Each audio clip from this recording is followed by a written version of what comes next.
Section 1 of the Arabian Nights Entertainments, Volume 4. The Arabian Nights Entertainments, Volume 4. Translated by Jonathan Scott. Section 1. The Story of the Enchanted Horse, Part 1. The Nowruz, or the New Day, which is the first of the year and spring, is observed as a solemn festival throughout all Persia, which has been continued from the time of idolatry, and our Prophet's religion, pure as it is and true as we hold it, has not been able to abolish that heathenish custom, and the superstitious ceremonies which are observed, not only in the great cities, but celebrated with extraordinary rejoicings in every little town, village, and hamlet. But the rejoicings are the most splendid at the court, for the variety of new and surprising spectacles, insomuch that strangers are invited from the neighboring states and the most remote parts by the rewards and liberality of the sovereign towards those who are the most excellent in their invention and contrivance. In short, nothing in the rest of the world can compare with the magnificence of this festival. One of these festival days, after the most ingenious artists of the country had repaired to Shiraz, where the court then resided, had entertained the king and all the court with their productions, and had been bountifully and liberally rewarded according to their merit and to their satisfaction by the monarch. When the assembly was just breaking up, a Hindu appeared at the foot of the throne with an artificial horse richly caparisoned and so naturally imitated that at first sight he was taken for a living animal. The Hindu prostrated himself before the throne and, pointing to the horse, said to the emperor, "Though I present myself last to your majesty, yet I can assure you that nothing shown today is so wonderful as this horse, on which I beg your majesty would be pleased to cast his eyes." "I see nothing more in the horse," said the emperor, "than the natural resemblance the workman has given him, which the skill of another workman may possibly execute as well or better." "Sir," replied the Hindu, "it is not for his outward form and appearance that I recommend my horse to your majesty's examination as wonderful, but the use to which I can apply him, in which, when I have communicated the secret to them, any other persons may make of him. Whenever I mount him, be it where it may, if I wish to transport myself through the air to the most distant part of the world, I can do it in a very short time. This, sir, is the wonder of my horse, a wonder which nobody ever heard speak of, and which I offer to show your majesty, if you command me." The Emperor of Persia, who was fond of everything that was curious, and notwithstanding the many prodigies of art he had seen, had never beheld or heard of anything that came to this, told the Hindu that nothing but the experience of what he asserted could possibly convince him, and that he was ready to see him perform what he had promised. The Hindu instantly put his foot into the stirrup, mounted his horse with admirable agility, and when he had fixed himself in the saddle, asked the emperor whither he pleased to command him. About 3 leagues from Shiraz there was a lofty mountain discernible from the large square before the palace, where the emperor, his court, and a great concourse of people then were. "Do you see that mountain?" said the emperor, pointing to it. "It is not a great distance from hence, but it is far enough to judge of the speed you can make in going and returning. But because it is not possible for the eye to follow you so far, as a proof that you have been there, I expect that you will bring me a branch of palm tree that grows at the bottom of the hill." The Emperor of Persia had no sooner declared his will than the Hindu turned a peg, which was in the hollow of the horse's neck, just by the pommel of the saddle, and in an instant the horse rose off the ground and carried his rider into the air with the rapidity of lightning to such a height that those who had the strongest sight could not discern him, to the admiration of the emperor and all of the spectators. Within less than a quarter of an hour, they saw him returning with the palm branch in his hand, but before he descended, he took 2 or 3 turns in the air over the spot amid the acclamations of all the people, then alighted on the spot whence he had set off, without receiving the least shock from the horse to disorder him. He dismounted, and going up to the throne, prostrated himself and laid the branch of the palm tree at the feet of the emperor. The emperor, who had viewed with no less admiration than astonishment this unheard of sight which the Hindu had exhibited, conceived a great desire to have the horse, and as he persuaded himself that he should not find a difficult matter to treat with the Hindu for whatever sum of money he should value it at, began to regard it as the most valuable thing in his treasury. "Judging of thy horse by his appearance," said he to the Hindu, "I did not think him so much worth my consideration. As you have shown me his merits, I am obliged to you for undeceiving me, and to prove to you how much I esteem it, I will purchase him of you, if he is to be sold." "Sir," replied the Hindu, "I never doubted that your Majesty, who has the character of the most liberal prince on earth, would set a just value on my work as soon as I had shown you on what account he is worthy your attention. I also foresaw that you would not only admire and commend it, but would desire to have it. Though I know his intrinsic value, and that my continuing master of him would render my name immortal in the world, yet I am not so fond of fame, but I can resign him, to gratify your Majesty. However, in making this declaration I have another to add, without which I cannot resolve to part with him, and perhaps you may not approve of it." "Your Majesty will not be displeased," continued the Hindu, "if I tell you that I did not buy this horse, but obtained him of the inventor by giving him my only daughter's hand in marriage, and promising at the same time never to sell him,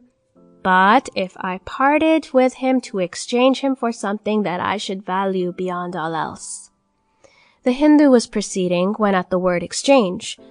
the Emperor of Persia interrupted him. "I am willing," said he, "to give you whatever you may ask in exchange. You know my kingdom is large and contains many great, rich, and populous cities. I will give you the choice of which you like best, in full sovereignty, for life." This exchange seemed royal and noble to the whole court, but was much below what the Hindu had proposed to himself, who had raised his thoughts much higher. "I am infinitely obliged to your Majesty for the offer you make me," answered he, "and cannot thank you enough for your generosity. Yet I must beg of you not to be displeased if I have the presumption to tell you that I cannot resign my horse, but by receiving the hand of the princess, your daughter, as my wife. This is the only price at which I can part with my property." The courtiers about the Emperor of Persia could not forbear laughing aloud at this extravagant demand of the Hindu. But the prince, Firoz Shah, the eldest son of the emperor and presumptive heir to the throne, could not hear it without indignation. The emperor was of a very different opinion, and thought he might sacrifice the princess of Persia to the Hindu to satisfy his curiosity. He remained, however, undetermined, considering what he should do. Prince Firoz Shah, who saw his father hesitated what answer to make, began to fear lest he should comply with the Hindu's demand, and regarded it as not only injurious to the royal dignity and to his sister, but also to himself. Therefore, to anticipate his father, he said, "Sir, I hope your majesty will forgive me for daring to ask. If it is possible your majesty should hesitate about a denial to so insolent a demand from such an insignificant fellow and so scandalous a juggler, or give him reason to flatter himself a moment with being allied to one of the most powerful monarchs in the world, I beg of you to consider what you owe to yourself, to your own blood, and the high rank of your ancestors." "Son," replied the Emperor of Persia, "I much approve of your remonstrance, and am sensible of your zeal for preserving the luster of your birth. But you do not consider sufficiently the excellence of this horse, nor that the Hindu, if I should refuse him, may make the offer somewhere else where this nice point of honor may be waived. I shall be in the utmost despair if another prince should boast of having exceeded me in generosity, and deprived me of the glory of possessing what I esteem as the most singular and wonderful thing in the world. I will not say I consent to grant him what he asked. Perhaps he has not well considered his exorbitant demand, and putting my daughter, the princess, out of the question, I may make another agreement with him that will answer his purpose as well. But before I conclude the bargain with him, I should be glad that you would examine the horse, try him yourself, and give me your opinion." As it is natural for us to flatter ourselves in what we desire, the Hindu fancied from what he had heard that the emperor was not entirely averse to his alliance, and that the prince might become favorable to him. Therefore, he expressed much joy, ran before the prince to help him mount, and showed him how to guide and manage the horse. The prince mounted without the Hindus assisting him, and no sooner had he got his feet in both stirrups, but without staying for the artist's advice, he turned the peg he had seen him use, when instantly the horse darted into the air, quick as an arrow shot out of a bow, by the most adroit archer, and in a few moments the emperor, his father, and the numerous assembly lost sight of him. Neither horse nor prince were to be seen. The Hindu, alarmed at what had happened, prostrated himself before the throne and said, "Your Majesty must have remarked that the prince was so hasty that he would not permit me to give him the necessary instructions to govern my horse. From what he saw me do, he was ambitious of showing that he wanted not my advice. He was too eager to show his address, but knows not the way which I was going to show him, to turn the horse and make him descend at the wish of his rider. Therefore the favor I ask of your Majesty is not to make me accountable for what accidents may befall him.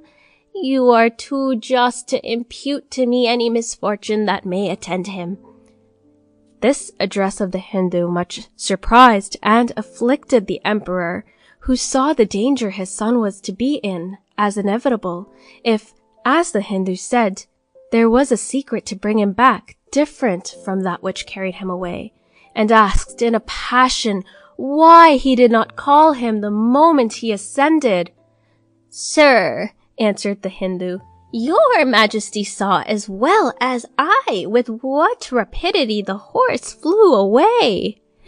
The surprise I was then in, and still am in, deprived me of the use of my speech. But if I could have spoken, he was gone too far to hear me. If he had heard me, he knew not the secret to bring him back, which through his impatience he would not stay to learn. But, sir," added he, "there is room to hope that the prince, when he finds himself at a loss, will perceive another peg, and as soon as he turns that, the horse will cease to rise and descend to the ground, when he may return him to what place he pleases by guiding him with the bridle." Notwithstanding all these arguments of the Hindu, which carried great appearance of probability, the Emperor of Persia was much alarmed at the evident danger of his son. "I suppose," replied he, "it is very uncertain whether my son may perceive the other peg and make right use of it. May not the horse, instead of lighting on the ground, fall upon some rock or tumble into the sea with him?" "Sir," replied the Hindu, "I can deliver your majesty from this apprehension by assuring you that the horse crosses seas without ever falling into them, and always carries his rider wherever he may wish to go. And your majesty may assure yourself that if the prince does but find out the other peg I mentioned, the horse will carry him where he pleases. It is not to be supposed that he will stop anywhere but where he can find assistance and make himself known." "Be as it may," replied the Emperor of Persia, "as I cannot depend upon the assurance you give me, your head shall answer for my son's life, if he does not return safe in 3 days' time, or I should hear that he is alive." He then ordered his officers to secure the Hindu and keep him close prisoner, after which he retired to his palace in affliction that the festival of Nowruz should have proved so inauspicious. In the meantime, the prince was carried through the air with prodigious velocity, and in less than an hour's time had ascended so high that he could not distinguish anything on the earth, but mountains and plains seemed confounded together. It was then that he began to think of returning, and conceived he might do this by turning the same peg the contrary way, and pulling the bridle at the same time. But when he found that the horse still rose with the same swiftness, his alarm was great. He turned the peg several times one way, the other, but all in vain. It was then that he grew sensible of his fault, in not having learnt the necessary precautions to guide the horse before he mounted. He immediately apprehended the great danger he was in, but that apprehension did not deprive him of his reason. He examined the horse's head and neck with attention, and perceived behind the right ear another peg, smaller than the other. He turned that peg, and presently perceived that he descended in the same oblique manner as he had mounted, but not so swiftly. Night had overshadowed that part of the earth over which the prince was, when he found out and turned the small peg, and as the horse descended, he by degrees lost sight of the sun till it grew quite dark, insomuch that, instead of choosing what place he would go to, he was forced to let the bridle lie upon the horse's neck, and wait patiently till he alighted, though not without the dread lest it should be in the desert, a river, or the sea. At last the horse stopped upon some solid substance about midnight, and the prince dismounted very faint and hungry, having eaten nothing since the morning when he came out of the palace with his father to assist at the festival. He found himself to be on the terrace of a magnificent palace, surrounded with a balustrade of white marble, breast high, and groping about, reached a staircase, which led down into an apartment, the door of which was half open. Few but the Prince Firoz Shah would have ventured to descend those stairs, dark as it was, and in the danger he exposed himself to from friends or foe. But no consideration could stop him. "I do not come," he said to himself, "to do anybody harm, and certainly whoever meets or sees me first and finds that I have no arms in my hands will not attempt anything against my life before they hear what I have to say for myself." After this reflection, he opened the door wider without making any noise, went softly down the stairs that he might not awaken anybody, and when he came to a landing place on the staircase, found the door of a great hall that had a light in it, open. The prince stopped at the door, and listening, heard no other noise than the snoring of some people who were very fast asleep. He advanced a little into the room, and by the light of a lamp saw that those persons were black eunuchs with naked sabers laid by them, which was enough to inform him that this was the guard chamber of some sultan or princess, which latter it proved to be. In the next room to this, the princess lay, as appeared by the light, the door being open through a silk curtain which drew before the doorway, whither the Prince Firoz Shah advanced on tiptoe, without waking the eunuchs. He drew aside the curtain, went in, and, without staying to observe the magnificence of the chamber, gave his attention to something of greater importance. He saw many beds, only one of them on a sofa, the rest on the floor. The princess slept in the first, and her women in the others. This distinction was enough to direct the prince. He crept softly towards the bed without waking either the princess or her women, and beheld a beauty so extraordinary that he was charmed and inflamed with love at first sight. "Oh, heavens!" said he to himself. "Has my fate brought me hither to deprive me of my liberty, which hitherto I have always preserved? How can I avoid certain slavery when those eyes shall open, since, without doubt, they complete the lustre of this assemblage of charms? I must quickly resolve, since I cannot stir without being my own murderer, for so has necessity ordained." After these reflections on his situation and on the princess's beauty, he fell on his knees and, twitching gently the princess's sleeve, pulled it towards him. The princess opened her eyes, and seeing a handsome man on his knees, was in great surprise, yet seemed to show no signs of fear. The prince availed himself of this favorable moment, bowed his head to the ground, and rising said, "Beautiful princess, by the most extraordinary and wonderful adventure, you see at your feet a suppliant prince, son of the Emperor of Persia, who was yesterday morning in his court at the celebration of a solemn festival, but you see is now in a strange country, in danger of his life, if you have not the goodness and generosity to afford him your assistance and protection. These I implore, adorable princess, with confidence that you will not refuse me.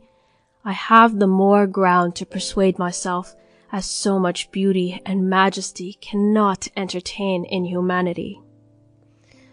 The personage to whom Prince Firoz Shah so happily addressed himself was the Princess of Bengal, eldest daughter of the Raja of that kingdom, who had built this palace at a small distance from his capital, whither she went to take the benefit of the country air. After she had heard the prince with all the candor he could desire, she replied with equal goodness, "Prince, you are not in a barbarous country. Take courage. Hospitality, humanity, and politeness are to be met within the kingdom of Bengal, as well as in that of Persia. It is not merely I who grant you the protection you ask. You not only have found it in my palace, but will meet it throughout the whole kingdom. You may believe me and depend on what I say." The Prince of Persia would have thanked the princess for her civility, and had already bowed down his head to return the compliment, but she would not give him leave to speak. "Notwithstanding, I desire," said she, "to know by what miracle you have come hither from the capital of Persia in so short a time, and by what enchantment have you been able to penetrate so far as to come to my apartment and to have evaded the vigilance of my guards? Yet, as it is impossible but you must want some refreshment, and, regarding you as a welcome guest, I will waive my curiosity, and give orders to my women to regale you, and show you an apartment, that you may rest yourself after your fatigue, and be better able to satisfy my curiosity." The princess's women, who awoke at the first words which the prince addressed to the princess, were in the utmost surprise to see a man at the princess's feet. They could not conceive how he had got hither without waking them or the eunuchs. They no sooner comprehended the princess's intentions than they were ready to obey her commands. they each took a wax candle, of which there were great numbers lighted up in the room, and after the prince had respectfully taken leave, went before and conducted him into a handsome chamber, where, while some were preparing the bed, others went into the kitchen, and notwithstanding it was so unreasonable an hour, they did not make Prince Feroz Shah wait long, but brought him presently a collation, and when he had eaten as much as he chose, removed the trays and left him to taste the sweets of repose. In the meantime, the Princess of Bengal was so struck with the charms, wit, politeness, and other good qualities, which she had discovered in her short interview with the prince, that she could not sleep, but when her women came into her room again, asked them if they had taken care of him, if he wanted anything, and particularly, what they thought of him. The women, after they had satisfied her as to the first queries, answered to the last. We would not know what you think of him, but for our parts, we are of opinion you would be very happy if your father would marry you to so amiable a youth, for there is not a prince in all the kingdom of Bengal to be compared to him, nor can we hear that any of the neighboring princes are worthy of you. This flattering compliment was not displeasing to the Princess of Bengal, but as she had no mind to declare her sentiments, she imposed silence, telling them that they talked without reflection, bidding them to return to rest and let her sleep. End of Section 1. Section 2 of The Arabian Nights Entertainments, Volume 4. The Arabian Nights Entertainments, Volume 4, translated by Jonathan Scott. Section 2. The Story of the Enchanted Horse, Part 2. The next day, the princess took more pains in dressing and adjusting herself at the glass than she had ever done before. She never tired her women's patience so much by making them do and undo the same thing several times. She adorned her head, neck, arms, and waist with the finest and largest diamonds she possessed. The habit she put on was one of the richest stuffs of the Indies, of a most beautiful color, and made only for kings, princes, and princesses. After she had consulted her glass and asked her women, one after another, if anything was wanting in her attire, she sent to know if the Prince of Persia was awake, and as she had never doubted but that, if he was up and dressed, he would ask leave to come and pay his respects to her. She charged the messenger to tell him she would make him the visit, and she had her reason for this. The Prince of Persia, who by the night's rest had recovered the fatigue he had undergone the day before, had just dressed himself when he received the Princess of Bengal's compliments by one of her women. Without giving the lady who brought the message leave to communicate it, he asked her if it was proper for him then to go and pay his respects to the princess, and when the lady had acquitted herself of her errand, he replied, "It shall be as the princess thinks fit. I came here to be solely at her pleasure." As soon as the princess understood that the Prince of Persia waited for her, she immediately went to pay him a visit. After mutual compliments, the prince asking pardon for having waked the princess out of a profound sleep, and the princess inquiring after his health and how he had rested, the princess sat down on a sofa, as did the prince, though at some distance out of respect. The princess then resuming the conversation said, "I would have received you, prince, in the chamber in which you found me last night,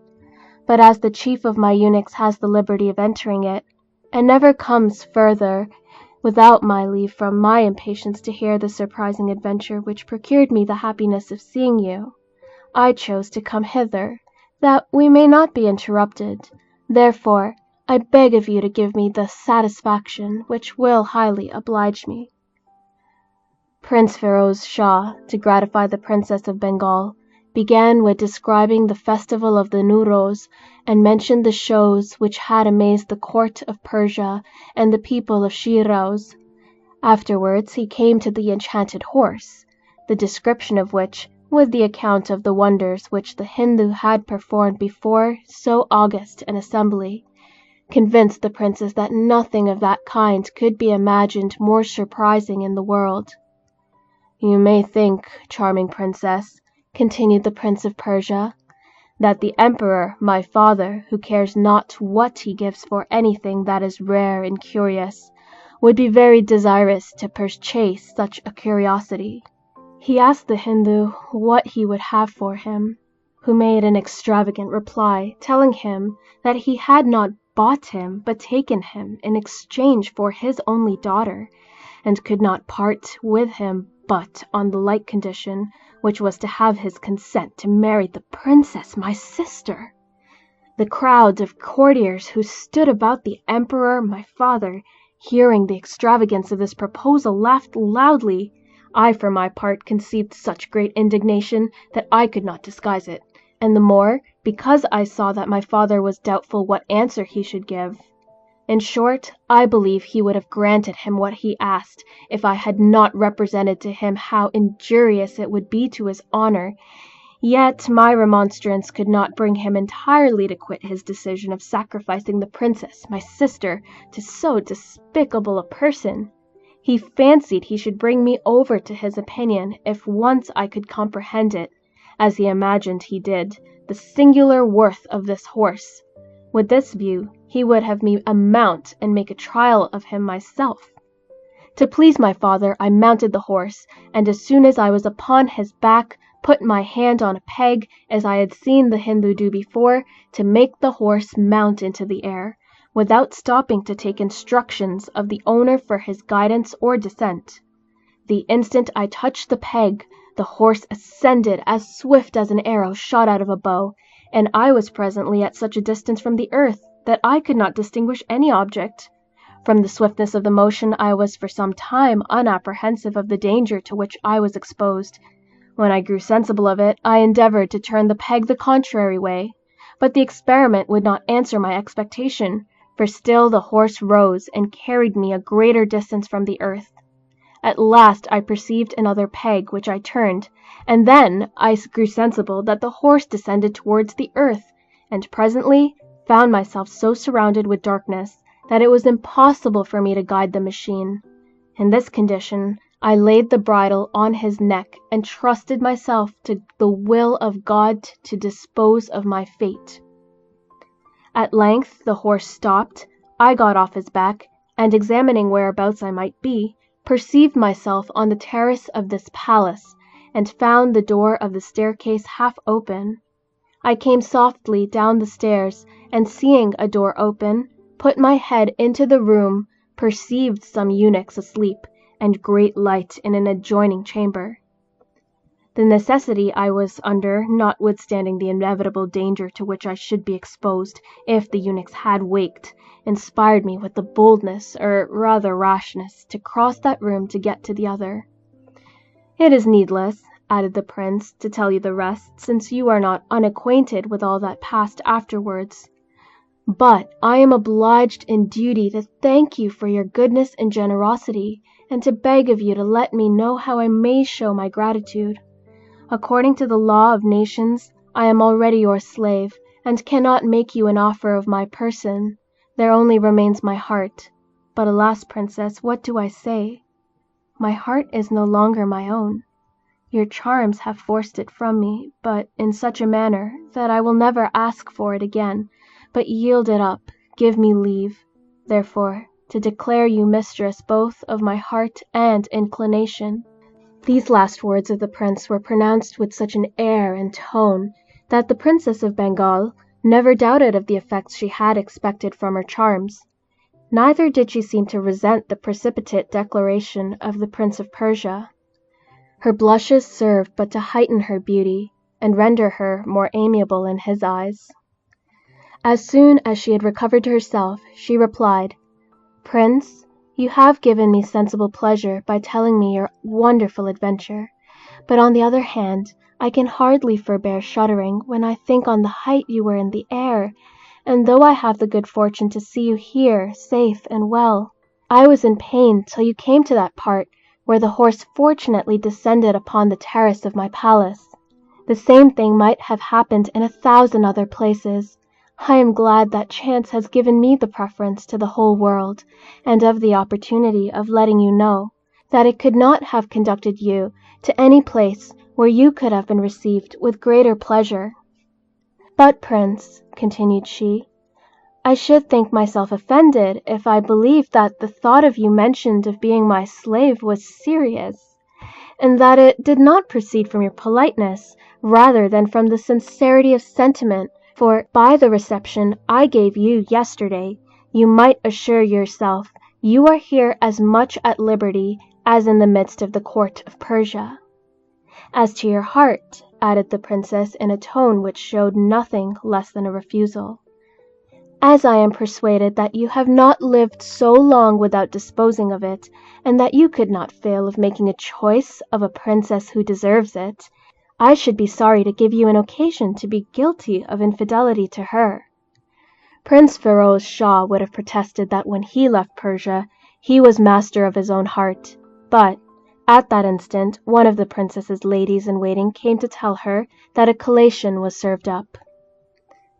This interruption delivered the prince and princess from an explanation which would have been equally embarrassing to both, and of which they stood in need. The Princess of Bengal was fully convinced of the Prince of Persia's sincerity, and the prince, though the princess had not explained herself, judged nevertheless from some words she had let fall that he had no reason to complain. As the lady held the door open, the Princess of Bengal said to the prince, rising off her seat, as he did also from his,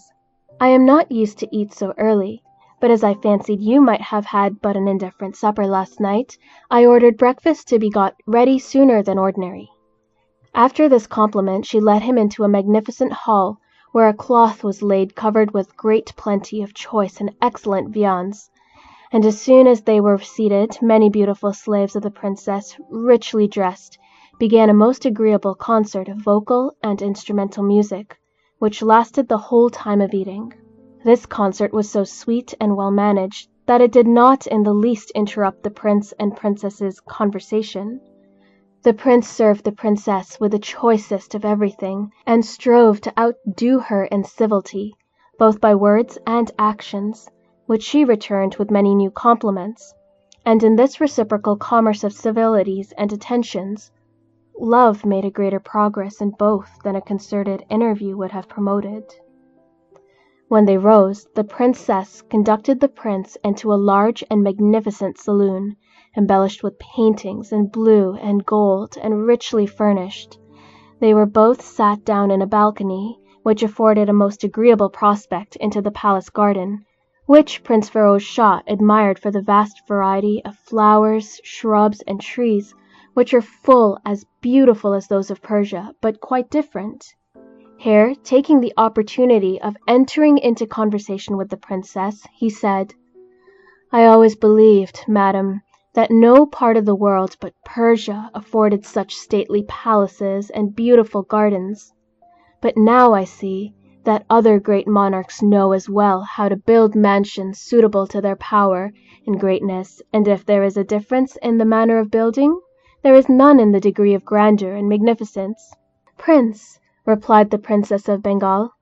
as I have no idea of the palaces of Persia, I cannot judge of the comparison you have made of mine, but however sincere you seem to be, I can hardly think it just, but rather inclined to believe it a compliment. I will not despise my palace before you. You have too good an eye, too good a taste, not to form a sound judgment. But I assure you, I think it very indifferent when I compare it with my king, my father's, which far exceeds it for grandeur, beauty, and richness. You shall tell me yourself what you think of it when you have seen it, for since a chance has brought you so nigh to the capital of this kingdom, I do not doubt but you will see it, and make my father a visit, that he may pay you all the honor due to a prince of your rank and merit. The princess flattered herself that by exciting in the Prince of Persia a curiosity to see the capital of Bengal and to visit her father, the king, seeing him so handsome, wise, and accomplished a prince, might perhaps resolve to propose an alliance with him by offering her to him as a wife.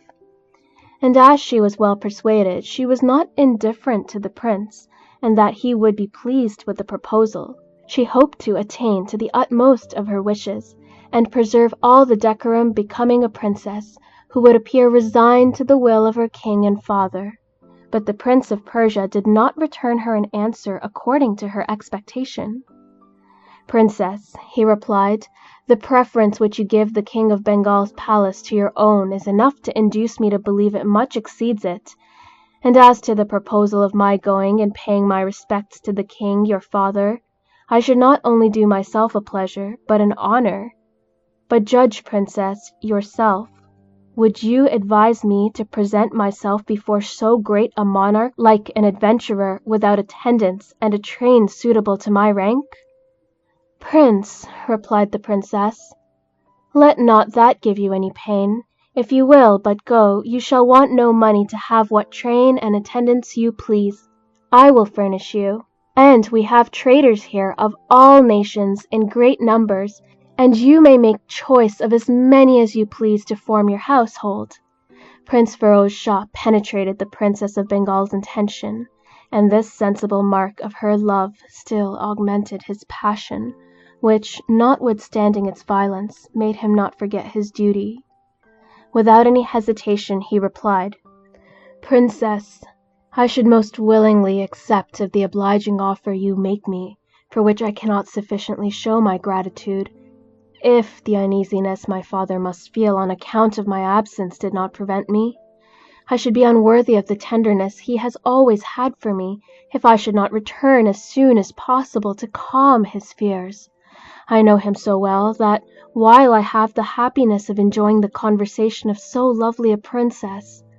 I am persuaded he is plunged into the deepest grief, and has lost all hopes of seeing me again. I trust you will do me the justice to believe that I cannot, without ingratitude, and being guilty of a crime, dispense with going to restore to him that life which a too long deferred return may have endangered already. After this, Princess," continued the Prince of Persia, "if you will permit me and think me worthy to aspire to the happiness of becoming your husband, as my father has always declared that he would never constrain me in my choice, I should find it no difficult matter to get leave to return, not as a stranger, but as a prince, to contract an alliance with your father by our marriage. And I am persuaded that the Emperor will be overjoyed when I tell him with what generosity you received me, though a stranger in distress." The Princess of Bengal was too reasonable, after what the Prince of Persia had said, to persist any longer in persuading him to pay a visit to the Rajah of Bengal, or to ask anything of him contrary to his duty and honor. But she was much alarmed to find he thought of so sudden a departure, fearing that if he took his leave of her so soon, instead of remembering his promise, he would forget when he ceased to see her. To divert him from his purpose, she said to him, "Prince, my intention of proposing a visit to my father was not to oppose so just a duty as that you mention, and which I did not foresee, but I cannot approve of your going so soon as you propose. At least grant me the favor I ask of a little longer acquaintance, and since I have had the happiness to have you alight in the kingdom of Bengal, rather than in the midst of a desert, or on the top of some steep craggy rock from which it would have been impossible for you to descend, I desire you will stay long enough to enable me to give you a better account at the court of Persia of what you may see here." The sole end the prince had in this request was, that the Prince of Persia, by a longer stay, might become insensibly more passionately enamored of her charms, hoping thereby that his ardent desire of returning would diminish, and then he might be brought to appear in public and pay a visit to the Rajah of Bengal. The Prince of Persia could not well refuse her the favor she asked after the kind reception she had given him, and therefore politely complied with her request, and the princess's thoughts were directed to render his stay agreeable by all the amusements she could devise. Nothing went forward for several days but concerts of music, accompanied with magnificent feasts and collations in the gardens, or hunting parties in the vicinity of the palace, which abounded with all sorts of game, stags, hinds, and fallow deer, and other beasts peculiar to the kingdom of Bengal, which the princess could pursue without danger. After the chase, the prince and princess met in some beautiful spot where a carpet was spread and cushions laid for their accommodation. There, resting themselves after their violent exercise, they conversed on various subjects. The princess took pains to turn the conversation on the grandeur, power, riches, and government of Persia, that from the prince's replies she might have an opportunity to talk of the kingdom of Bengal and its advantages, and engage him to resolve to make a longer stay there. But she was disappointed in her expectations. The Prince of Persia, without the least exaggeration, gave so advantageous an account of the extent of the kingdom of Persia, its magnificence and riches, its military force, its commerce by sea and land with the most remote parts of the world, some of which were unknown even to him, the vast number of large cities it contained, almost as populous as that which the emperor had chosen for his residence, where he had palaces furnished ready to receive him at all seasons of the year, so that he had his choice always to enjoy a perpetual spring. That before he had concluded, the princess found the kingdom of Bengal to be very much inferior to that of Persia in a great many respects. When he had finished his relation, he begged of her to entertain him with a description of Bengal. The princess, after much entreaty, gave Prince Firoz Shah that satisfaction, but by lessening a great many advantages the kingdom of Bengal was well known to have over that of Persia, she betrayed the disposition she felt to accompany him, so that he believed she would consent at the first proposition he should make. But he thought it would not be proper to make it till he had showed her so much deference as to stay with her long enough to make the blame fall on herself, in case she wished to detain him from the returning to his father. 2 whole months the Prince of Persia abandoned himself entirely to the will of the Princess of Bengal, yielding to all the amusements she contrived for him, for she neglected nothing to divert him, as if she thought he had nothing else to do but to pass his whole life with her in this manner. But he now declared seriously he could not stay longer, and begged of her to give him leave to return to his father, repeating again the promise he had made to her to come back soon in a style worthy of her and himself, and to demand her in marriage of the Rajah of Bengal. "And, princess," observed the Prince of Persia, "that you may not suspect the truth of what I say,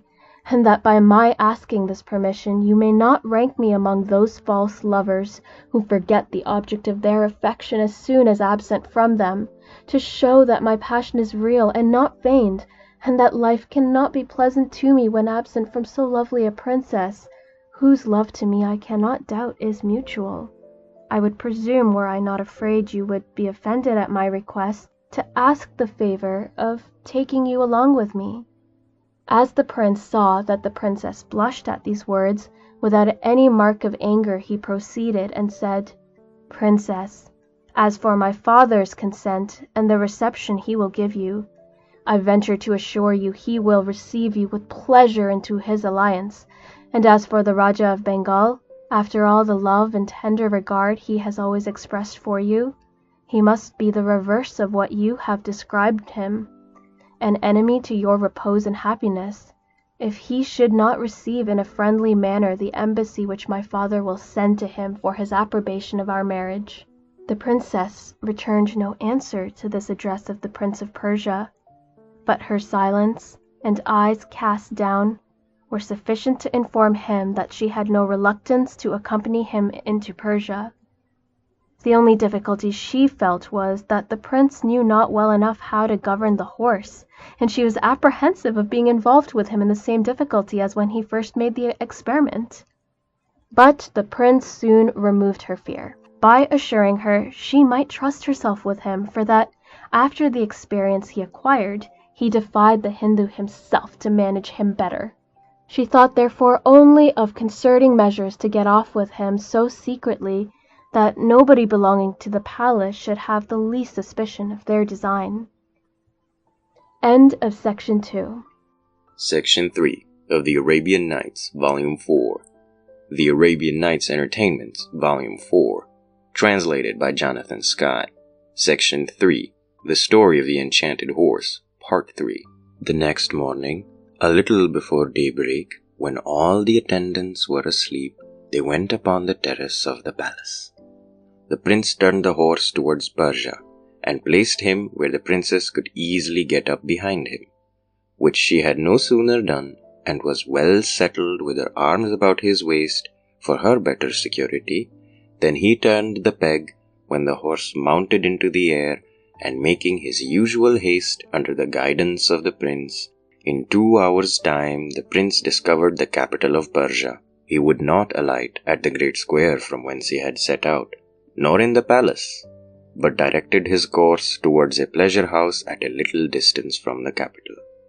He led the princess into a handsome apartment, where he told her that to do her all the honor that was due to her, he would go and inform his father of their arrival, and return to her immediately. He ordered the housekeeper of the palace, who was then present, to provide the princess with whatever she had occasion for. After the prince had taken his leave of the princess, he ordered a horse to be saddled, which he mounted, after sending back the housekeeper to the princess, with orders to provide her refreshments immediately, and then set forwards for the palace. As he passed through the streets, he was received with acclamations by the people, who were overjoyed to see him again. The emperor, his father, was giving audience, when he appeared before him in the midst of his council.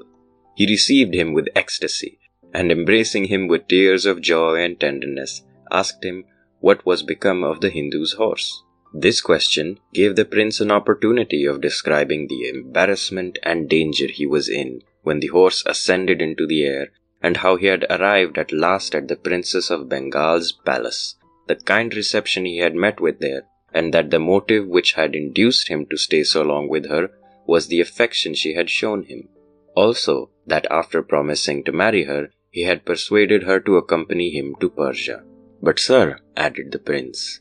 "I felt assured that you would not refuse your consent, and have brought her with me on the enchanted horse, to a palace where your majesty often goes for your pleasure, and have left her there till I could return and assure her that my promise was not in vain." After these words, the prince prostrated himself before the emperor to obtain his consent, when his father raised him up, embraced him a second time, and said to him, "Son, I not only consent to your marriage with the Princess of Bengal, but I will go and meet her myself, and thank her for the obligation I, in particular, have to her, and will bring her to my palace and celebrate your nuptials this day." The emperor now gave orders for his court to make preparations for the princess's entry, that the rejoicings should be announced by the royal band of military music, and that the Hindu should be fetched out of prison and brought before him. When the Hindu was conducted before the emperor, he said to him, "I secured thy person, that thy life, though not a sufficient victim to my rage and grief, might answer for that of the prince, my son, whom, however, thanks to God, I have found again. Go, take your horse, and never let me see your face more." As the Hindu had learned of those who brought him out of prison that Prince Firoz Shah was returned with the princess, and was also informed of the place where he had alighted and left her, and that the emperor was making preparations to go and bring her to his palace, as soon as he got out of the presence, he bethought himself of being revenged upon the emperor and the prince. Without losing any time, he went directly to the palace, and addressing himself to the keeper, told him he came from the Prince of Persia for the Princess of Bengal, and to conduct her behind him through the air to the emperor, who waited in the great square of his palace, to gratify the whole court and city of Shiraz with that wonderful sight. The palace keeper, who knew the Hindu, and that the emperor had imprisoned him, gave the more credit to what he said, because he saw that he was at liberty. he presented him to the Princess of Bengal, who no sooner understood that he came from the Prince of Persia than she consented to what the prince, as she thought, had desired of her. The Hindu, overjoyed at his success and the ease with which he had accomplished his villainy, mounted his horse, took the princess behind him with the assistance of the keeper, turned the peg, and instantly the horse mounted into the air. At the same time, the Emperor of Persia, attended by his court, was on the road to the palace where the Princess of Bengal had been left, and the Prince of Persia was advanced before to prepare the princess to receive his father, when the Hindu, to brave them both and revenge himself for the ill treatment he had received, appeared over their heads with his prize. When the Emperor of Persia saw the ravisher, he stopped. His surprise and affliction were the more sensible because it was not in his power to punish so high an affront. He loaded him with 1,000 imprecations, as did also all the courtiers who were witnesses of so signal a piece of insolence and unparalleled artifice and treachery. The Hindu, little moved with their curses, which just reached his ears, continued his way, while the emperor, extremely mortified at so great an insult, but more so that he could not punish the author, returned to his palace in rage and vexation. But what was Prince Firoz Shah's grief at beholding the Hindu hurrying away the Princess of Bengal, whom he loved so passionately that he could not live without her. At a spectacle so little expected, he was confounded, and before he could deliberate with himself what measures to pursue, the horse was out of sight. He could not resolve how to act, whether he should return to his father's palace and shut himself in his apartment to give himself entirely up to his affliction without attempting to pursue the ravisher. But as his generosity, love, courage would not suffer this, he continued on his way to the palace where he left his princess. When he arrived, the palace keeper, who was by this time convinced of his fatal credulity in believing the artful Hindu, threw himself at his feet with tears in his eyes, accused himself of the crime which unintentionally he had committed, and condemned himself to die by his hand. "Rise," said the prince to him. "I do not impute the loss of my princess to thee, but to my own want of precaution. But not to lose time,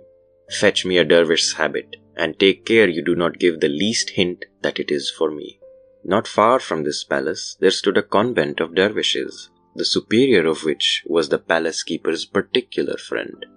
He went to his chief, and telling him that a considerable officer at court and a man of worth, to whom he had been very much obliged and wished to favor by giving him an opportunity to withdraw from some sudden displeasure of the emperor, readily obtained a complete dervish's habit and carried it to Prince Firoz Shah. The prince immediately pulled off his own dress, put it on, and being so disguised and provided with a box of jewels, which he had brought as a present to the princess, left the palace, uncertain which way to go, but resolved not to return till he had found out his princess and brought her back again, or perish in the attempt. But to return to the Hindu. He governed his enchanted horse so well that he arrived early next morning in a wood near the capital of the kingdom of Kashmir. Being hungry, and concluding the princess was so also, he alighted in that wood in an open part of it, and left the princess on a grassy spot close to a rivulet of clear fresh water. During the Hindu's absence, the Princess of Bengal, who knew that she was in the power of a base ravisher, whose violence she dreaded, thought of escaping from him and seeking out for some sanctuary. But as she had eaten scarcely anything on her arrival at the palace, was so faint that she could not execute her design, but was forced to abandon it and stay where she was, without any other resource than her courage and a firm resolution rather to suffer death than be unfaithful to the Prince of Persia.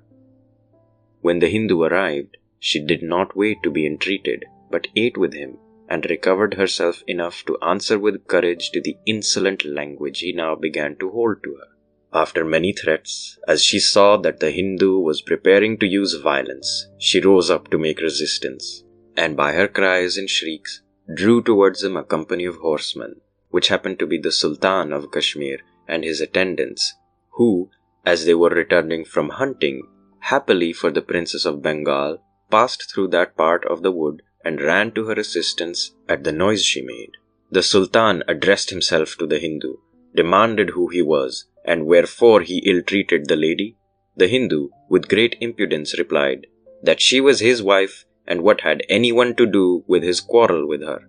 The princess, who neither knew the rank nor quality of the person who came so seasonably to her relief, told the Hindu he was a liar, and said to the Sultan, "My lord, whoever you are whom heaven has sent to my assistance, have compassion on a princess, and give no credit to that impostor. Heaven forbid that I should be the wife of so vile and despicable a Hindu, a wicked magician who has forced me away from the Prince of Persia, to whom I was going to be united, and has brought me hither on the enchanted horse you behold there." The Princess of Bengal had no occasion to say more to persuade the Sultan of Kashmir that what she told him was the truth. Her beauty, majestic air, and tears spoke sufficiently for her. Justly enraged at the insolence of the Hindu, he ordered his guards to surround him and strike off his head, which sentence was immediately executed. The princess, thus delivered from the persecution of the Hindu, fell into another no less afflicting. The Sultan conducted her to his palace, where he lodged her in the most magnificent apartment, next to his own, commanded a great number of women slaves to attend her, and ordered a guard of eunuchs. He led her himself into the apartment he had assigned her, where, without giving her time to thank him for the great obligation she had received, he said to her, "As I am certain, princess, that you must want rest, I will take my leave of you till tomorrow, when you will be better able to relate to me the circumstances of this strange adventure," and then left her. The Princess of Bengal's joy was inexpressible at finding herself delivered from the violence of the Hindu, of whom she could not think without horror. She flattered herself that the Sultan of Kashmir would complete his generosity by sending her back to the Prince of Persia, when she would have told him her story and asked that favor of him. But she was much deceived in these hopes, for her deliverer had resolved to marry her himself the next day, and for that end he had ordered rejoicings to be made by daybreak, by beating drums, sounding trumpets, and other instruments expressive of joy, which not only echoed through the palace but throughout the whole city. The Princess of Bengal was awakened by these tumultuous concerts, but attributed them to a very different cause from the true one. When the Sultan of Kashmir, who had given orders that he should be informed when the princess was ready to receive a visit, came to wait upon her, after he had inquired after her health, he acquainted her that all those rejoicings were to render their nuptials the more solemn, and at the same time desired her assent to the union. This declaration put her into such agitation that she fainted away. The women slaves who were present ran to her assistance, and the Sultan did all he could to bring her to herself, though it was a long time before they succeeded. But when she recovered, rather than break the promise she made to Prince Firoz Shah, by consenting to marry the Sultan of Kashmir, who had proclaimed their nuptials before he had asked consent, she resolved to feign madness. She began to utter the most extravagant expressions before the Sultan, and even rose off her seat as if to attack him, insomuch that he was greatly alarmed and afflicted that he had made such a proposal so unseasonably. When he found that her frenzy rather increased than abated, he left her with her women, charging them to never leave her alone, but to take great care of her. He sent often that day to inquire how she did, but received no other answer than that she was rather worse than better. At night, she seemed more indisposed than she had been all day, insomuch that the Sultan deferred the happiness he had promised himself. The Princess of Bengal continued to talk wildly, and shew other marks of a disordered mind, next day and the following, so that the Sultan was induced to send for all the physicians belonging to his court, to consult them upon her disease, and to ask if they could cure her. The physicians all agreed that there were several sorts and degrees of this disorder, some curable and others not, and told the Sultan that they could not judge of the Princess of Bengal's unless they might see her, upon which the Sultan ordered the eunuchs to introduce them into the princess's chamber, one after another according to their rank.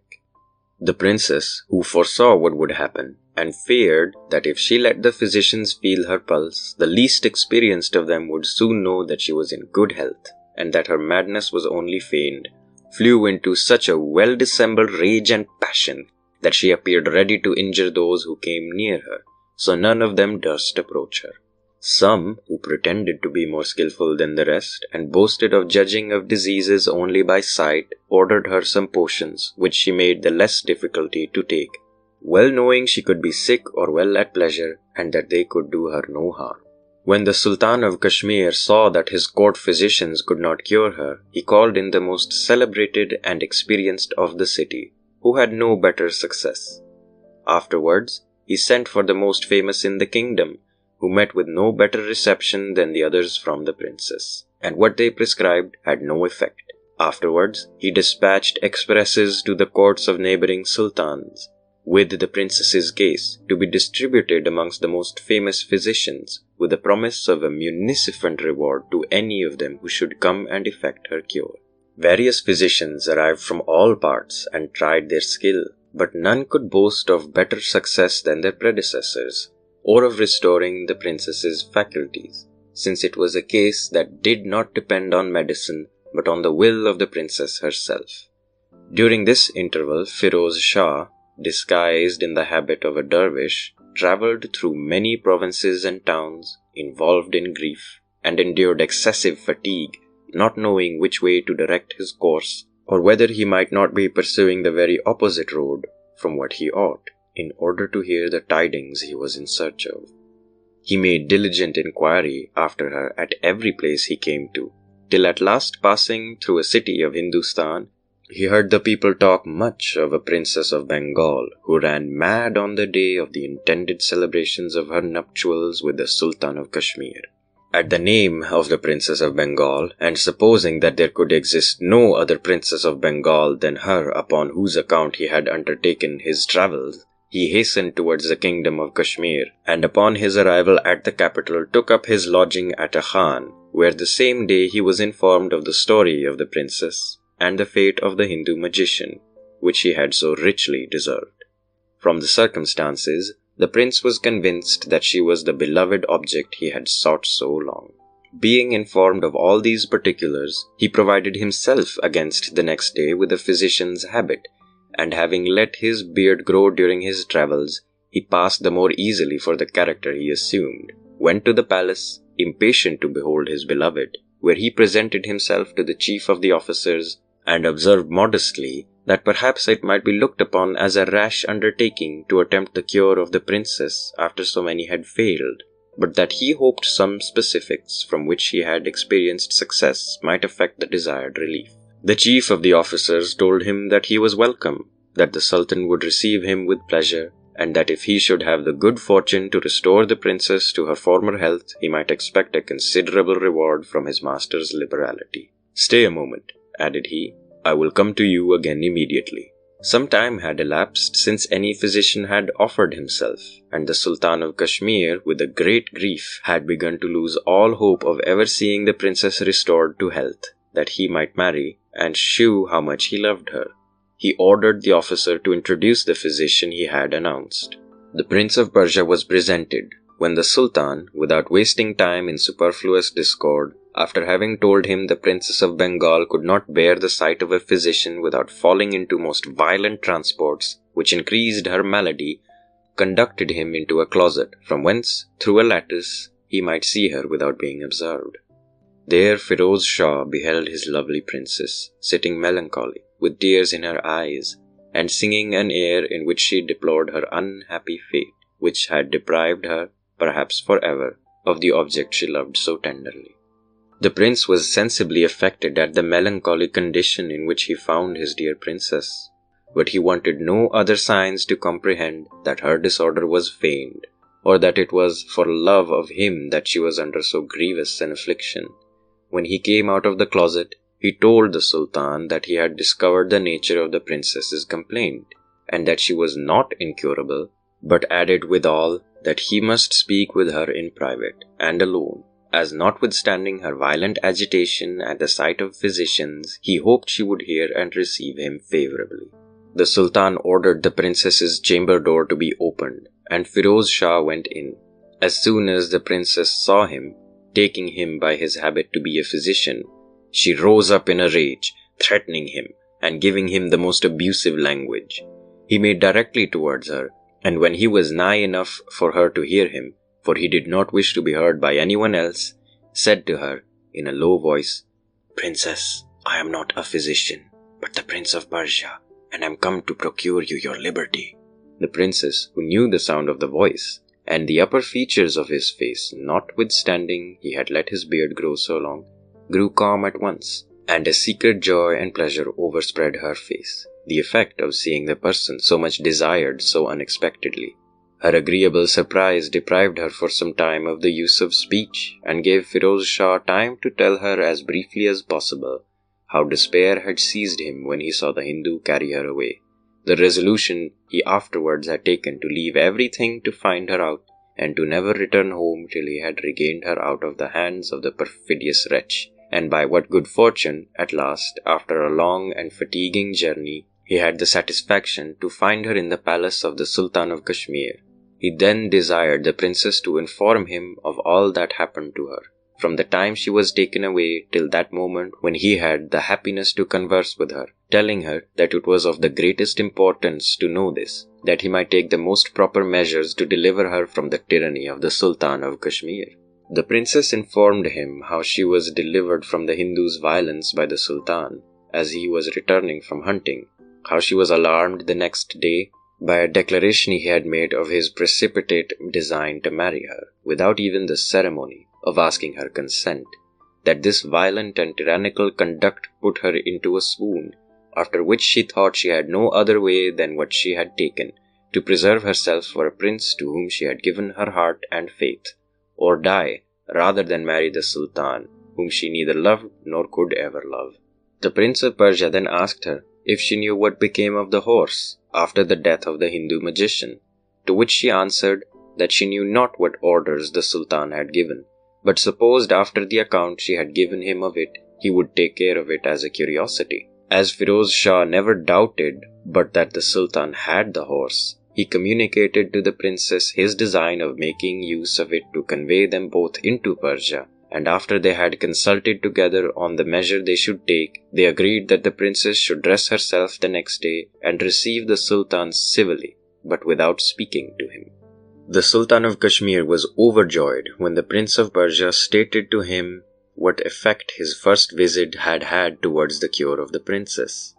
On the following day, when the princess received him in such a good manner as persuaded him her cure was far advanced, he regarded him as the greatest physician in the world, and seeing her in this state, contented himself with telling her how rejoiced he was at her being likely soon to recover her health. He exhorted her to follow the directions of so skillful a physician in order to complete what he had so well begun, and then retired without waiting for her answer. The Prince of Persia, who attended the Sultan of Kashmir out of the princess's chamber, as he accompanied him, asked if, without failing in due respect, he might inquire how the Princess of Bengal came into the dominions of Kashmir thus alone, since her own country was far distant. This he said on purpose to introduce some conversation about the enchanted horse, and to know what was to become of it. The Sultan, who could not penetrate into the prince's motive, concealed nothing from him, but informed him of what the princess had related when he had delivered her from the Hindu magician, adding that he had ordered the enchanted horse to be kept safe in his treasury as a great curiosity, though he knew not the use of it. "Sir," replied the pretended physician, "the information which your majesty has given your devoted slave offers me a means of curing the princess. As she was brought hither on this horse, and the horse is enchanted, she hath contracted something of the enchantment, which can be dissipated only by a certain incense, which I am acquainted with. If your majesty would entertain yourself, your court, and the people of your capital with the most surprising sight that ever was beheld, let the horse be brought into the great square before the palace, and leave the rest to me. I promise to show you, and all that assembly, in a few moments' time, the Princess of Bengal completely restored in body and mind. But the better to effect what I propose, it will be requisite that the princess should be dressed as magnificently as possible and adorned with the most valuable jewels your majesty may possess. The Sultan would have undertaken much more difficult things to have arrived at the enjoyment of his desires, which he expected soon to accomplish. The next day, the enchanted horse was, by his order, taken out of the treasury and placed early in the great square before the palace. A report was spread through the town that there was something extraordinary to be seen, and crowds of people flocked thither from all parts, insomuch that the Sultan's guards were placed to prevent disorder, and to keep space around the horse. The Sultan of Kashmir, surrounded by all his nobles and ministers of state, was placed on a scaffold erected on purpose. The Princess of Bengal, attended by a number of ladies whom the Sultan had assigned her, went up to the enchanted horse, and the women helped her to mount. When she was fixed in the saddle, and had the bridle in her hand, the pretended physician placed round the horse at a proper distance many vessels of lighted charcoal, which he had ordered to be brought, and going round them with a solemn pace, cast in a strong and grateful perfume. Then collected in himself, with downcast eyes, and his hands upon his breast, he ran 3 times about the horse, making as if he pronounced some mystical words. The moment the pot sent forth a dark cloud of pleasant smell, which so surrounded the princess, that neither she nor the horse could be discerned. Watching his opportunity, the prince jumped nimbly up behind her, and reaching his hand to the peg, turned it, and just as the horse rose with them into the air, he pronounced these words, which the Sultan heard distinctly. "Sultan of Kashmir, when you would marry princesses who implore your protection, learn first to obtain their consent." Thus the prince delivered the Princess of Bengal, and carried her the same day to the capital of Persia, where he alighted in the square of the palace before the emperor his father's apartment, who deferred the solemnization of the marriage no longer than till he could make the preparations necessary to render the ceremony pompous and magnificent, and evince the interest he took in it. After the days appointed for the rejoicings were over, the emperor of Persia's first care was to name and appoint an ambassador to go to the Raja of Bengal with an account of what had passed, and to demand his approbation and ratification of the alliance contracted by this marriage, which the Raja of Bengal took as an honor and granted with great pleasure and satisfaction. End of Section 3. Section 4 of the Arabian Nights Entertainment, Volume 4. The Arabian Nights Entertainments, Volume 4, translated by Jonathan Scott. Section 4. The Story of Prince Ahmed and the Fairy Peri Banu, Part 1. There was a sultan who had peaceably filled the throne of India many years, and had the satisfaction in his old age to have 3 sons, the worthy imitators of his virtues, who, with the princess his niece, were the ornaments of his court. The eldest of the princes was called Hussein, the second Ali, the youngest Ahmed, and the princess his niece Nouronnière. The princess Nouronnière was the daughter of the younger brother of the sultan, to whom in his lifetime he had allowed a considerable revenue, but that prince had not been married long before he had died, and left the princess very young. The sultan, in consideration of the brotherly love and friendship that had always subsisted between them, besides a great attachment to his person, took upon himself the care of his daughter's education, and brought her up in his palace with the 3 princes, where her singular beauty and personal accomplishments, joined to a lively wit and irreproachable virtue, distinguished her among all the princesses of her time. The sultan, her uncle,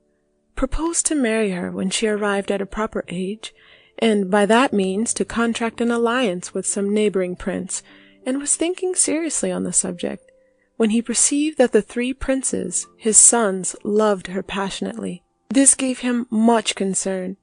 though his grief did not proceed from a consideration that their passion prevented his forming the alliance he designed,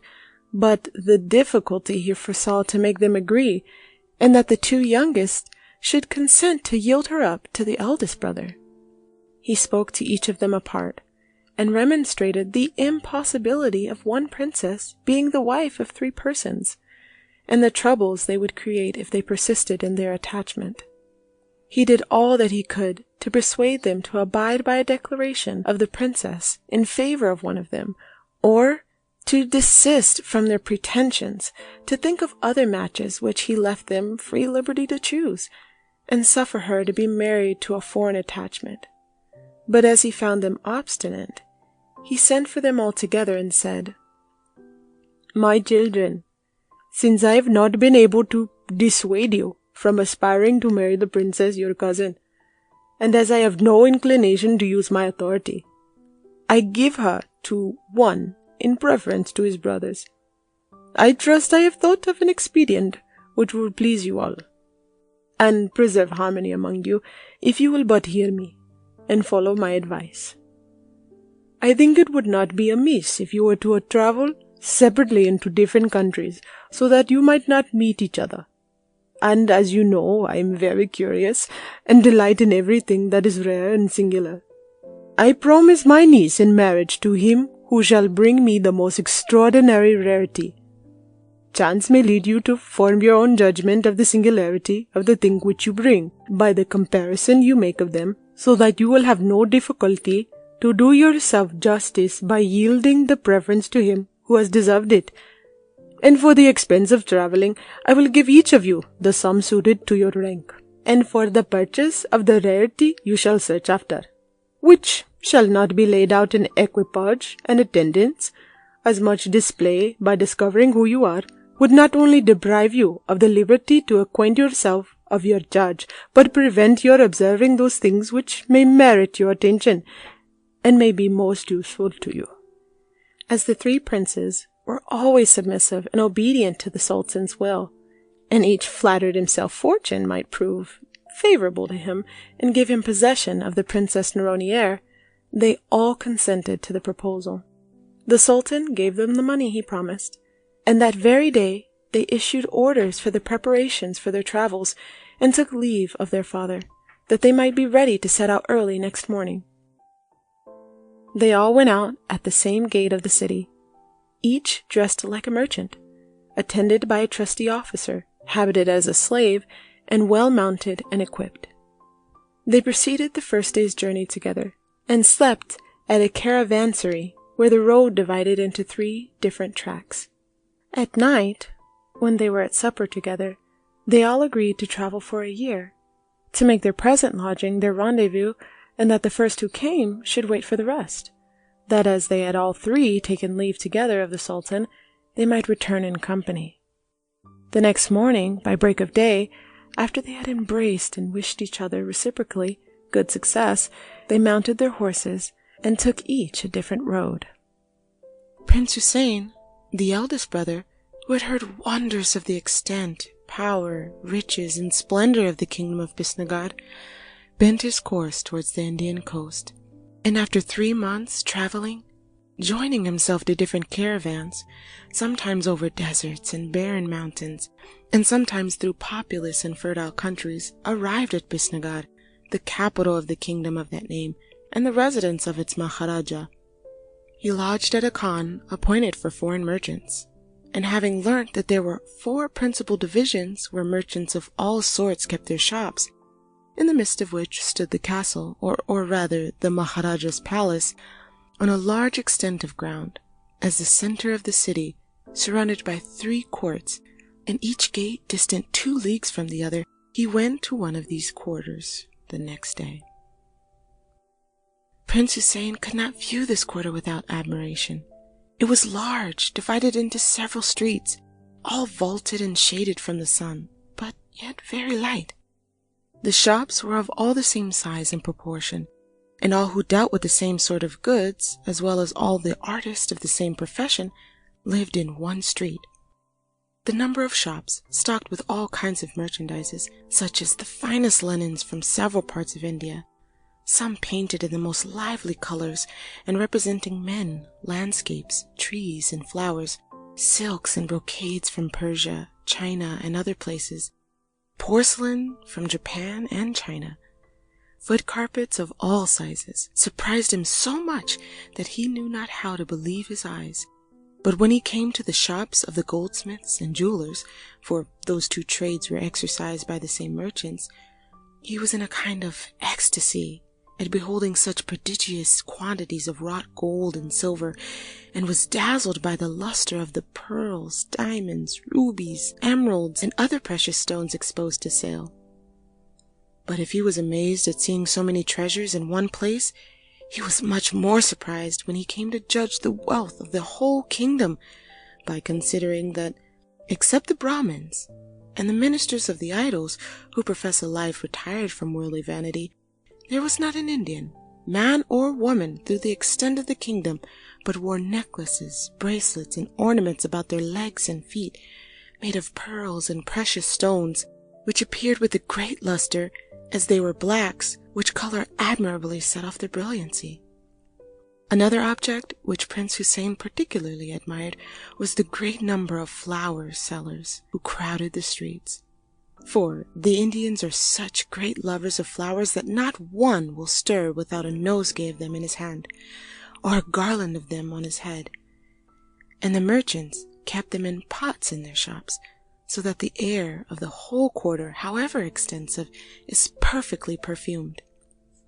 After Prince Hussein had passed through that quarter, street by street, his thoughts fully employed on the riches he had seen, he was much fatigued, which a merchant perceiving, civilly invited him to sit down in his shop. He accepted his offer, but had not been seated long before he saw a crier pass with a piece of carpeting on his arm, about 6 feet square, and crying it at 30 purses. The prince called to the crier and asked to see the carpeting, which seemed to him to be valued at an exorbitant price, not only for the size of it, but the meanness of the materials. When he had examined it well, he told the crier that he could not comprehend how so small a piece of carpeting, and of so indifferent an appearance, could be set at so high a price. The crier, who took him for a merchant, replied, "Sir, if the price seems too extravagant to you, your amazement will be greater when I tell you I have orders to raise it to 40 purses and not part with it under." "Certainly," answered Prince Hussein, "it must have something very extraordinary in it, which I know nothing of." "You have guessed right, sir," replied the crier, "and will own it when you come to know that whoever sits on this piece of carpeting may be transported in an instant wherever he desires to be, without being stopped by an obstacle." At this account, the Prince of the Indies, considering that his principal motive for his tour was to carry the Sultan, his father, home some singular rarity, thought that he could not meet with any which would afford him more satisfaction. "If the carpeting," he said to the crier, "has the virtue you attribute to it, I shall not think 40 purses too much, but shall make you a present besides." "Sir," replied the crier, "I have told you the truth, and it will be an easy matter to convince you of it as soon as you have made the bargain of 40 purses, on condition I show you the experiment. But I suppose you have not so much with you, and to receive them I must go with you to the khan where you lodge.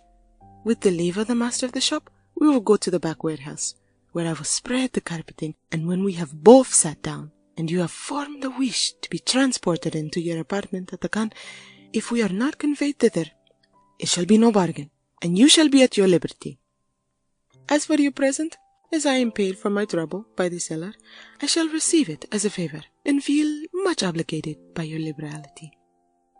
On this assurance of the crier, the prince accepted the conditions, and concluded the bargain. Then, having obtained the master's leave, he went into the back shop, where they both sat down on the carpeting, and as soon as the prince had formed his wish to be transported into his apartment at the khan, he in an instant found himself and the crier there. As he wanted not more convincing proof of the virtue of the carpeting, he counted to the crier 40 purses of gold, and gave him 20 pieces for himself. In this manner Prince Hussein became the possessor of the carpeting, and was overjoyed that at his arrival at Bisnagar he had found so rare a curiosity, which he never doubted must of course gain him the possession of Nouronihar. In short, he thought it impossible for the princes, his younger brothers, to meet with anything to be compared with it. It was in his power by sitting on this carpeting, to be at the place of rendezvous that very day. But, as he would be obligated to wait there for his brothers as they had agreed, and as he was desirous of seeing the Maharaja of Bisnagar and his court, and to inform himself of the strength, laws, custom, and religion of the kingdom, he chose to make a longer abode in the capital, and to spend some months in satisfying his curiosity. It was the custom of the Maharaja of Bisnagar to give all foreign merchants access to his person once a week, so that, in his assumed character, Prince Hussein saw him often. And as this prince was of an engaging presence, sensible and accomplished, he distinguished himself among the merchants, and was preferred before them all by the Maharaja, who addressed to himself to be informed of the person of the Sultan of the Indies, and of the government, strength, and riches of his dominions. The rest of his time the prince employed in viewing what was most remarkable in and about the city, and among the objects which were most worthy of admiration, he visited a temple remarkable for being built all of brass. It was 10 cubits square and 15 high, but its greatest ornament was an idol of the height of a man, of massive gold. Its eyes were 2 rubies, set so artificially that it seemed to look at those who viewed it, on which side soever they turned. Besides this, there was another not less curious in the environs of the city, in the midst of the lawn about 10 acres, which was like a delicious garden full of roses and the choicest flowers, surrounded by a low wall, breast high, to keep out the cattle. In the midst of this lawn was raised a terrace, a man's height, and covered with such beautiful cement that the whole pavement seemed to be but one single stone, most highly polished. A temple was erected in the middle of the terrace, having a spire raising about 50 cubits high from the building, which might be seen for several leagues round. The temple was 30 cubits long and 20 broad, built of red marble, highly polished. The inside of the spire was adorned with 3 compartments of fine paintings, and there was not a part in the whole edifice but what was embellished with paintings, relievos, and gaudy idols from top to bottom. Every night and morning there were superstitious ceremonies performed in the temple, which were always succeeded by sports, concerts of music, dancing, singing, and feasts. The Brahmins of the temple and the inhabitants of the suburb had nothing to subsist on but the offerings of pilgrims, who came in crowds from the most distant parts of the kingdom to perform their vows. Prince Hussein was also spectator of a solemn festival, which was celebrated every year at the court of Bisnagar, at which all the governors of provinces, commanders of fortified places, all heads and magistrates of towns, and Brahmins most celebrated for their learning were usually present, and some lived so far off that they were 4 months in coming. This assembly, composed of such innumerable multitudes of Hindus encamped in variously colored tents, on a plain of vast extent, was a splendid sight as far as the eye could reach. In the center of this plain was a square of great length and breadth, closed on one side by a large scaffolding of 9 stories, supported by 40 pillars, raised for the Maharaja and his court, and those strangers who he admitted to audience once a week. Within, it was adorned and furnished magnificently with rich carpets and cushions, and on the outside were painted landscapes wherein all sorts of beasts, birds, insects, even flies and gnats were drawn very naturally. Other scaffolds of at least 4 or 5 stories, and painted almost all with the same fanciful brilliancy,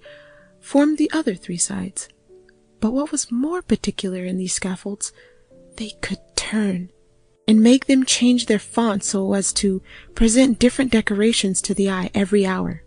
On each side of the square, at some little distance from each other, were ranged 1,000 elephants, sumptuously caparisoned, each having upon its back a square wooden stage, finely gilt, upon which were musicians and buffoons. The trunks, ears, and bodies of these elephants were painted with cinnabar and other colors representing grotesque figures. But what Prince Hussein most of all admired, as a proof of the industry, address, and inventive genius of the Hindus, was to see the largest of these elephants stand with his 4 feet on a post fixed to the earth, and standing out of it above 2 feet, playing and beating time with its trunk to the music. Besides this, he admired another elephant as large as the former, placed upon a plank, laid across a strong beam about 10 feet high, with a significantly heavy weight at the other end, which balanced him, while he kept time by the motions of his body and trunk with the music, as well as the other elephant. The Hindus,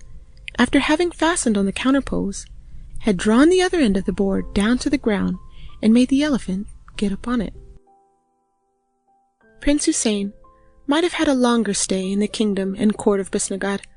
where he would have been agreeably diverted by a great variety of other wonders till the last day of the year,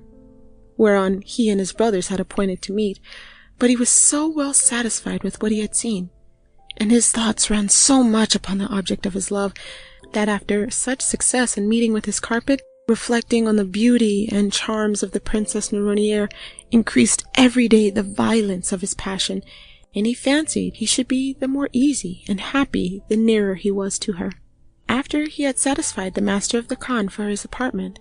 he told him the hour when he might come for the key. Without mentioning how he would travel, he shut the door, put the key on the outside, and spreading the carpet, he and the officer he had brought with him sat down upon it, and as soon as he had formed his wish, were transported to the caravanserai at which he and his brothers were to meet, and where he passed for a merchant till their arrival. Prince Ali, the second brother, who had designed to travel into Persia, in conformity with the intentions of the Sultan of the Indies,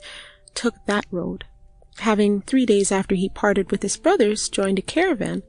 and in 4 months arrived at Shiraz, which was then the capital of the Empire of Persia, and having in the way contracted a friendship with some merchants, passed for a jeweler and lodged in the same khan as them. The next morning, while the merchants opened their bales and merchandises, Prince Ali, who traveled only for his pleasure, had brought nothing but necessaries with him. After he had dressed himself,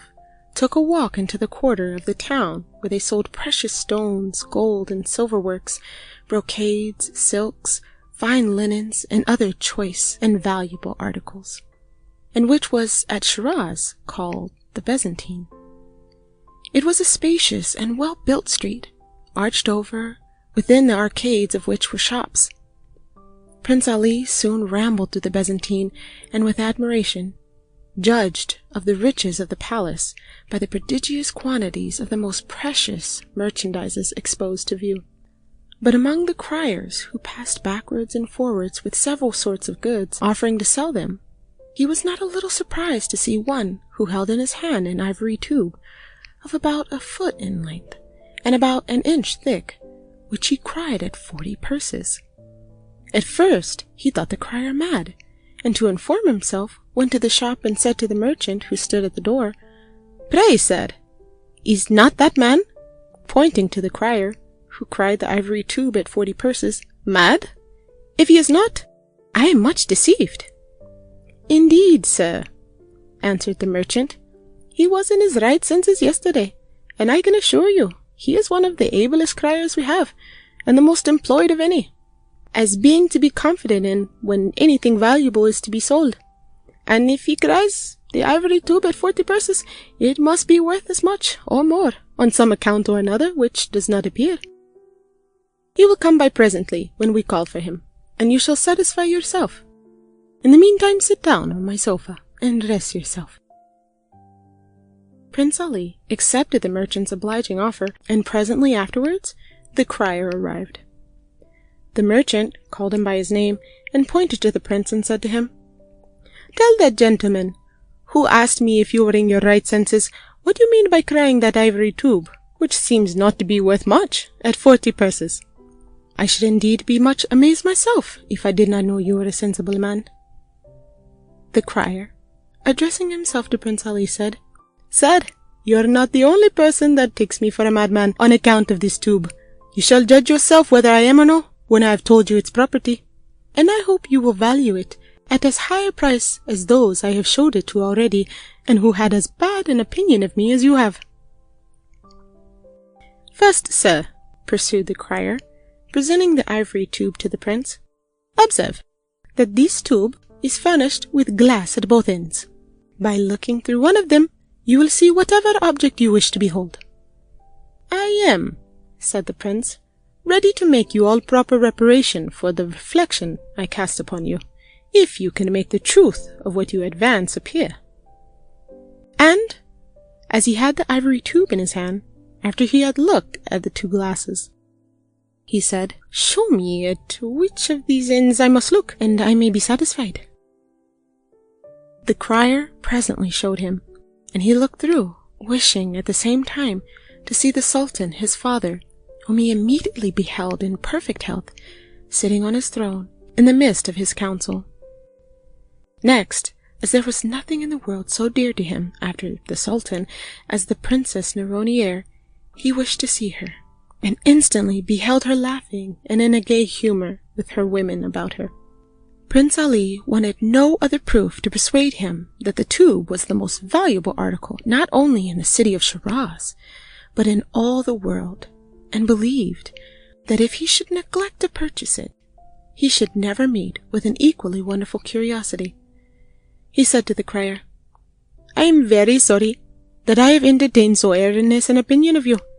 but hope to make amends by buying this tube, for I should be sorry if anybody else had it. So tell me the lowest price the owner has fixed, and don't give yourself any further trouble to hawk about it, but go with me, and I will pay you the money. The crier assured him, with an oath, that his last orders were to take no less than 40 purses, and if he disputed the truth of what he said, he would carry him to his employer. The prince believed him, took him to the khan where he lodged, told him out the money, and received the tube. Prince Ali was overjoyed at the purchase, and persuaded himself that, as his brothers would not be able to meet with anything so rare and admirable, the Princess Neronier must be the recompense of his fatigue in travels. He thought now of only visiting the court of Persia incognito, and seeing whatever was curious in and about Shiraz, till the caravan with which he came might be ready to return to the Indies. He satisfied his curiosity, and when the caravan took its departure, the prince joined the former party of merchants, his friends, and arrived happily without any accident or trouble, further than the length of the journey, and fatigued of travel, at the place of rendezvous, where he found Prince Hussein, and both waited for Prince Ahmed.